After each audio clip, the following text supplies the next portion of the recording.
Na sisi katika kubaini chanzo tulisema moja katika vyanzo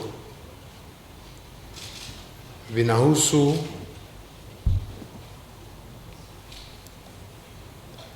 masuala ya uchumi na ya kijamii.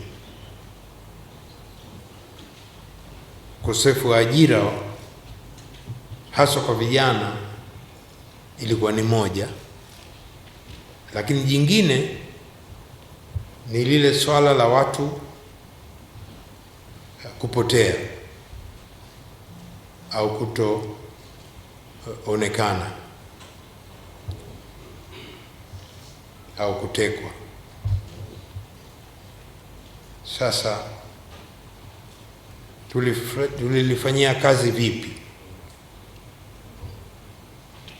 Kwanza kabisa, kisheria, kama mtu akipotea inabidi taarifa itolewe rasmi. Kwa mamlaka gani? Jeshi la polisi.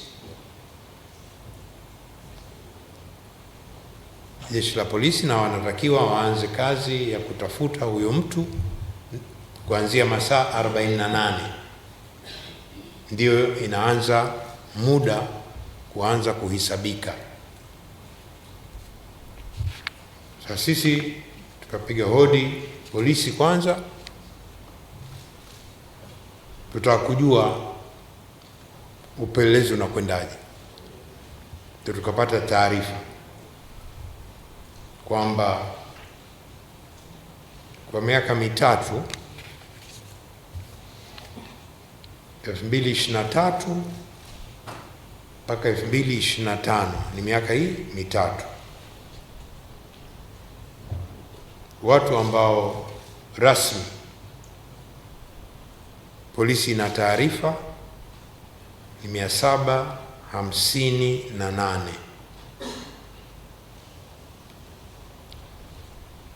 Uchunguzi umefanikisha watu 503 kupatikana, ambayo ni 66%.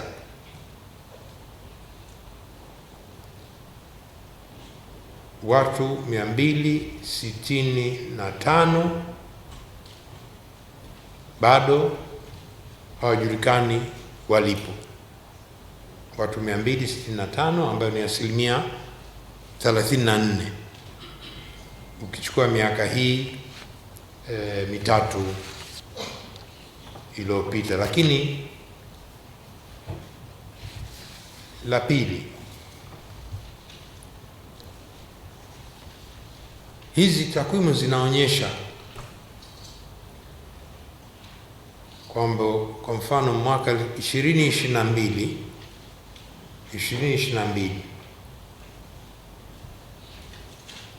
waliopotea ilikuwa 216,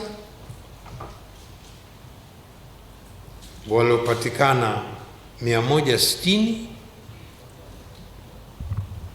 na 56 walikuwa bado wanatafutwa. Hiyo 2022. Tuje 2025, mwaka jana.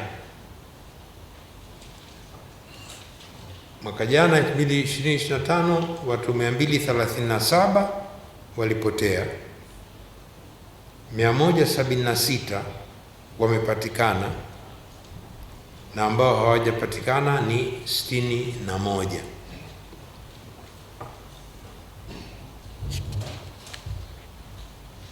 Kwa hiyo moja ni kwamba sio kwamba juhudi hakuna za wenzetu polisi, kwa sababu kuna waliopatikana, lakini kuna hii idadi ambayo bado, na ndio shauku kubwa ya watu kutaka kujua hatma ya ndugu zao, jamaa zao ambao bado hawajapatikana. Ndugu zangu wanahabari na wahariri, hii ni fursa nzuri ya kuzidi kulielewa hili jambo kwa undani, na kama ripoti ilivyoeleza kwamba katika ushahidi tuliokusanya tuliweza kubaini kwamba ghasia zile zilikuwa zimepangwa na ziliratibiwa na kufadhiliwa. Sasa swali la msingi linakuja, mmejuaje? Mmetumia ushahidi gani? Katika watu zaidi ya 63,000 tuliokutana nao kwa njia mbalimbali, wako waliokuja ana kwa ana, wako waliokuja kwa maandishi, kwa viapo, na wapo waliojitokeza kwa huzuni, kusikitika jambo lililotokea ni baya, na wakakubali wao wenyewe kutuongoza. Kwa hiyo kuna watu tumetoka nao kwenye mitaa, wakaeleza jinsi walivyoshirikishwa kufanya jambo hili.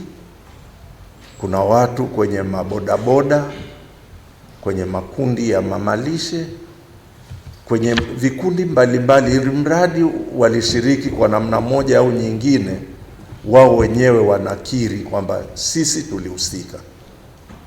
Lakini mimi nilikuwa nafanya biashara katika soko X, na nikaambiwa kipato changu cha mwezi ni shilingi ngapi.